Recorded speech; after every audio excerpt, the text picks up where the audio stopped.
Salah satu mahasiswa baru di Universitas Halu Oleo, UHO, Kendari mencuri perhatian lantaran memiliki tubuh mungil dengan wajah yang imut. Momen unik ini terjadi ketika dirinya tengah mengikuti kegiatan pengenalan kehidupan kampus bagi mahasiswa baru, PKKMB, di UHO Sulawesi Tenggara. Diketahui sosok mahasiswa bertubuh mungil dan imut itu bernama Rina. Rina merupakan mahasiswa baru UHO Kendari tahun 2022 yang videonya viral pada saat mengikuti PKKMB. Rina menunjukkan kemampuan menari TikTok-nya bersama dengan maba yang lain saat mengikuti kegiatan PKKMB. Sosoknya mencuri perhatian di antara ribuan maba lainnya.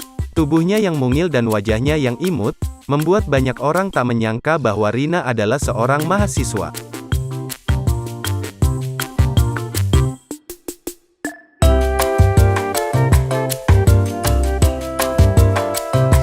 Terima kasih sudah nonton. Jangan lupa like, subscribe, dan share ya.